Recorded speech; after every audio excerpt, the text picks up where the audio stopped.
শীতের রাত, কনকনে ঠান্ডা হাওয়া বইছে। তারই মধ্যে আমরা বাইক নিয়ে চলেছি বিশালগড়ের জঙ্গলের ভেতর দিয়ে। চারিদিক ঘন কুয়াশায় ঢাকা, গাঢ় অন্ধকার আর কুয়াশার ফলে জঙ্গলের এক একটা গাছকে দেখে মনে হচ্ছে যেন এক একটা দৈত্য। এই পরিবেশ যে কোনো মানুষের মনে একটা আতঙ্কের সঞ্চার করবে। তাছাড়া সম্প্রতি বিশালগড়ের জঙ্গল এমনিতেই বন দপ্তরের কাছে একটা আতঙ্কের কারণ হয়ে উঠেছে। অবৈধভাবে গাছ কাটা, অস্ত্র পাচার, বন্যজন্তু হত্যা সবই ঘটছে জঙ্গল জুড়ে। এই জঙ্গলের ফরেস্ট রেঞ্জার সনাতন মাহাতো দিন কুড়ি হলো নিরুদ্দেশ। শেষবারের মতো তাকে বিশালগড়ের জঙ্গলের ভেতর যেতে দেখা গিয়েছিল। সবাই মনে করছে দুষ্কৃতীদের হাতে তার প্রাণ গেছে, কিন্তু পুরো জঙ্গল সার্চ করেও তার বডিটা পাওয়া যায়নি।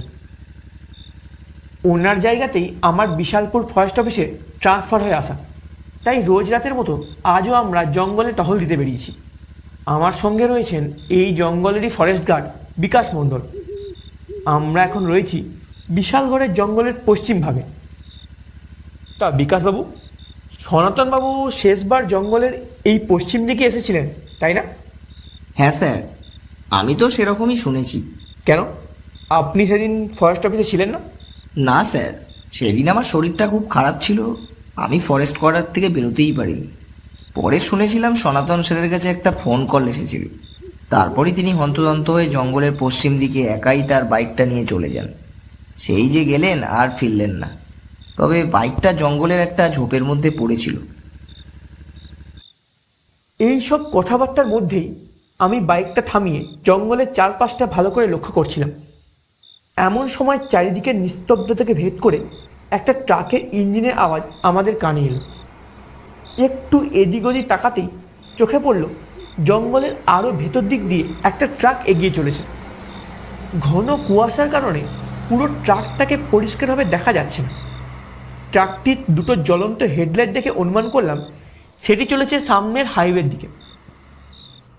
বিকাশবাবু, এত রাতে এই গভীর জঙ্গলের মধ্যে দিয়ে একটা ট্রাক যাচ্ছে, ব্যাপারটা একটু সন্দেহজনক নয় কি? হ্যাঁ স্যার, আপনি ঠিকই বলছেন। এই মাঝরাতে জঙ্গলের মধ্যে দিয়ে তো কোনো ট্রাক যাওয়ার কথা নয়। ব্যাপারটা ভালোই গোলমেলে ঠেকছে। কোনো ইল্লিগাল সামগ্রী ওই ট্রাকের মাধ্যমে পাচার করা হচ্ছে না তো? একবার ট্রাকটাকে ফলো করে আটকাতে পারলে ভালো হতো। না না স্যার, আমার মনে হয় এখন ওই ট্রাকটাকে ফলো না করাই ভালো। এমনিতেও ট্রাকটা জঙ্গলের অনেক ভেতর দিয়ে যাচ্ছে, বাইক নিয়ে তাড়া করলেও হয়তো আমরা ওর নাগাল পাবো না।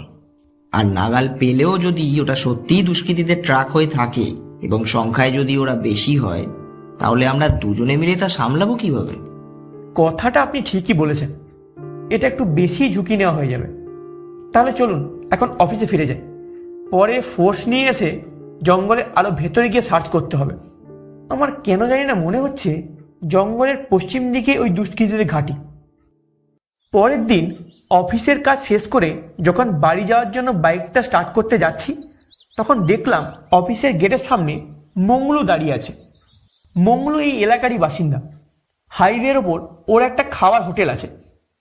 ওকে জিজ্ঞেস করলাম, কি ব্যাপার মঙ্গলু, তুমি এখন এখানে, কোনো খবর আছে নাকি? স্যার, আপনি আমায় বলেছিলেন না যে সকল ট্রাক ড্রাইভার ও তাদের হেল্পাররা আমার দোকানে খেতে নামে তাদের কথাবার্তার উপর একটু নজর রাখতে? তাই মিনিট 20 আগে একটা ট্রাক আমার দোকানের সামনে এসেছিল। ট্রাক ড্রাইভার সমেত আরও 2জন লোক আমার দোকানে খেতে আসে।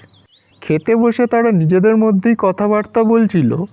তাদের কথাবার্তা শুনে আমি যা বুঝলাম, আজ মাঝরাতে বিশালগড়ের জঙ্গলের পশ্চিম দিকের শেষ প্রান্তে যে পাহাড়টা আছে, সেখান থেকে ট্রাকে কিছু জিনিস তারা তুলবে। জিনিসগুলি যে কি সেটা কিন্তু তারা স্পষ্ট করে বলেনি, কিন্তু কথা শুনে আমার মনে একটা খটকা লাগে। কারণ গভীর রাতে জনশূন্য জঙ্গলে এটা কি জিনিস ট্রাকে তুলবে? তাই আপনাকে খবরটা দিতে আমি সঙ্গে সঙ্গে চলে এসেছি। খুব ভালো করেছো মঙ্গল, খবরটা খুবই গুরুত্বপূর্ণ। ঠিক আছে, তুমি এখন যাও, আমি এদিকটা দেখে নিচ্ছি। মঙ্গলুর কথা মতো রাত 11টা নাগাদ 2জন ফরেস্ট গার্ড দুলাল দাস ও বিশ্বজিৎ সামন্তকে নিয়ে আমাদের জিপ এগিয়ে চলল জঙ্গলের পশ্চিম দিকের শেষ প্রান্তে ওই পাহাড়টির উদ্দেশ্যে। ফরেস্ট গার্ড বিকাশবাবু আজ দুপুরেই তার নিজস্ব একটা দরকারি কাজের জন্য ছুটি নিয়ে চলে গেছেন। তাকে এখন ফোনেও পাওয়া যাচ্ছে না, তাই অগত্যা তাকে ছাড়াই আমরা বেরিয়ে পড়েছি এই নৈশ অভিযানে। পাহাড়টির কাছাকাছি আসতেই আমি ড্রাইভারকে জিপটা থামাতে বললাম, কারণ দূরে ঝোপঝাড়ের আড়ালে একটা ট্রাক দাঁড়িয়ে রয়েছে। এটাই বোধহয় সেই ট্রাক যার কথা মংলু বলছিল। জিপ থেকে নেমে আমরা আরো একটু সামনের দিকে এগিয়ে গেলাম। তারপর একটা ঝোপের আড়াল থেকে দেখলাম পাহাড়ের পাদদেশে একটা গুহা। গুহাটির পাশেই ট্রাকটা দাঁড়িয়ে আছে। পুরো ট্রাকে বোঝাই করা হয়েছে বড় বড় গাছের ডাল। ট্রাকটার সামনে দাঁড়িয়ে তিনজন স্বর্ণামার্কা লোক নিজেদের মধ্যে কথাবার্তা বলছে। তাদের সামনে দুটো বড় বড় বাক্স রাখা আছে। দুটি বাক্সের মধ্যে একটি বাক্সের ডালা খোলা। খোলা বাক্সটির মধ্যে রয়েছে বেশ কয়েকটি অত্যাধুনিক রাইফেল। তার মানে কাঠ পাচারের সঙ্গে সঙ্গে এরা অস্ত্র পাচারও করছে। এটা তো খুবই চিন্তার বিষয়। চোখের ইশারায় দুজন গার্ডকে বুঝিয়ে দিলাম যে এবার আমাদের অ্যাটাক করতে হবে। ওরা দুজন রাইফেল আর আমি আমার রিভলভারটা নিয়ে প্রস্তুত হলাম। সন্ডা মার্কা লোকগুলোর কাছে পৌঁছে রিভলভারটা উঁচিয়ে আমি বললাম, হ্যান্ডস আপ। একেবারে নড়াচড়া করার চেষ্টা করবি না। মাথার উপর হাত তুলে যেখানে দাঁড়িয়ে আছিস সেখানে চুপচাপ দাঁড়িয়ে থাক। পালানোর চেষ্টা করলে কেউ আর প্রাণে বাঁচবি না। তারা আচমকা আমাদের এই আক্রমণে থতমত খেয়ে গেল এবং মাথার উপর হাত তুলে চুপচাপ দাঁড়িয়ে রইল। এবার আমি যা যা প্রশ্ন করব তার ঠিক ঠিক উত্তর দিবি। তোদের দলে কজন আছে? ওরা চুপ করে রইল। আমি আবার বললাম, তোদের বসকে? ওরা এই প্রশ্নেরও কোনো উত্তর দিল না। কি হলো, প্রশ্নগুলো কানে যাচ্ছে না? সোজাসুজি উত্তরগুলো দিয়ে দে না, নাহলে থানায় গিয়ে যখন পিঠে ডান্ডার বাড়ি পড়বে তখন তো বাধ্য হয়েই তোরা সব বলতে হবে। তাই বলছি, কেন এত কষ্ট করবি? এর থেকে ভালো ভালো বলে দে। আমার কথা শেষ হওয়ার সঙ্গে সঙ্গে শুনলাম পরপর দুটো গুলির আওয়াজ। তৎক্ষণাৎ পিছনে ফিরে দেখলাম দুলাল ও বিশ্বজিতের দেহ মাটিতে লুটিয়ে পড়েছে এবং রিভলভার হাতে দাঁড়িয়ে আছে ফরেস্ট গার্ড বিকাশবাবু। তাকে দেখে আমি রীতিমতো চমকে উঠলাম। তাও নিজেকে সামলে নিয়ে বেশ কড়া গলায় বললাম, এটা কি করলেন বিকাশবাবু? আপনি আপনার সহকর্মীদের গুলি করলেন? আর তাছাড়া আপনি এখন এখানে কেন?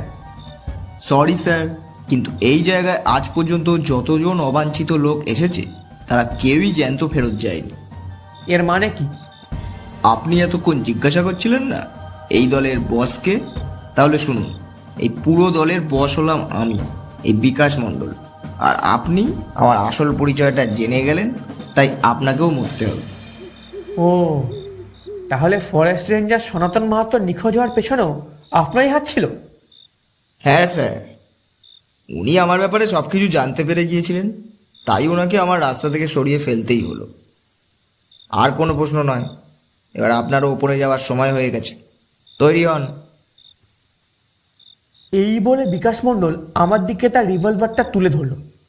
আমার হাতেও রিভলভার আছে, কিন্তু সামনে বিকাশ মণ্ডল আর পিছনে এই দলেরই সেই তিনজন লোক, যারা এখন তাদের রিভলভারগুলো বার করে আমার দিকে তাক করেছে।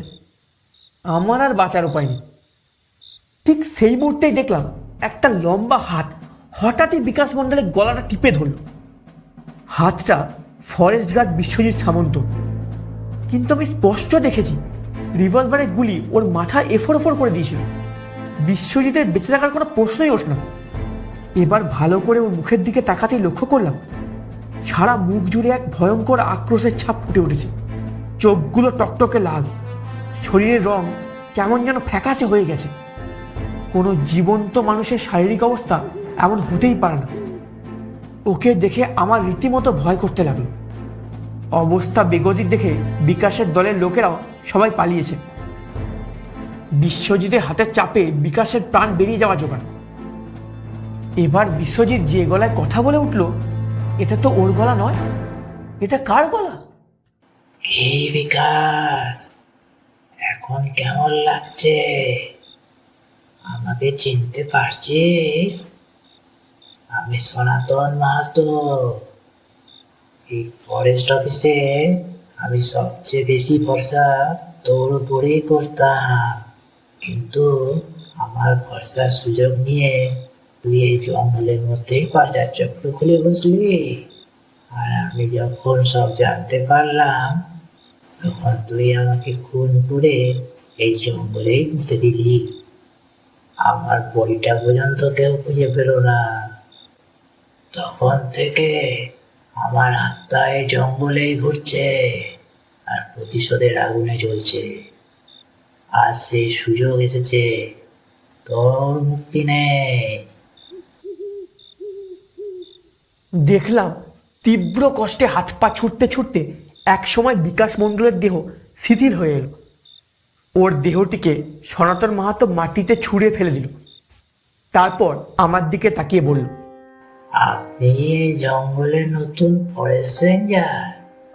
আমি ভয়ে ভয়ে জবাব দিলাম, হ্যাঁ, আমার নাম সুমন রায়। সুমন বাবু, আপনি আর দেরি করবেন না। দুলালের দেহে এখনো প্রাণ আছে। ওকে নিয়ে তাড়াতাড়ি হাসপাতালে পৌঁছাতে পারলে ও বেঁচে যাবে। কিন্তু দুর্ভাগ্যবশত বিশ্বজিৎ আর বেঁচে নেই। তাই তো শরীরে প্রবেশ করে আমি আমার মৃত্যুর প্রতিশোধ নিতে পারলাম। ও হ্যাঁ, আর একটা কথা, আপনাকে আমার একটা কাজ করে দিতে হবে। কি কাজ বলুন? এই যে পাহাড়টা দেখছেন, এর উত্তর দিকে বরাবর সোজা কিছু দূর হাঁটলেই দেখবেন একটা পুরো অশ্বত্থ গাছ আছে। সেই গাছের পাশেই বিকাশ আর তার দলবল আমার মৃতদেহকে পুঁতে রেখেছে। আপনি সেটা উদ্ধার করে আমার পরিবারের হাতে তুলে দেবেন। আপনি কোনো চিন্তা করবেন না, যত তাড়াতাড়ি সম্ভব আপনার মৃতদেহ উদ্ধারের ব্যবস্থা আমি করছি। আপনাকে অসংখ্য ধন্যবাদ। এবার আমি চলি। দেখলাম একটা মানুষের আবছা অবয়ব বিশ্বজিতের দেহ থেকে বেরিয়ে বাতাসে মিলিয়ে গেল। আমি এই নিস্তব্ধ জঙ্গলের মধ্যে একা আকাশের দিকে তাকিয়ে দাঁড়িয়ে রইলাম।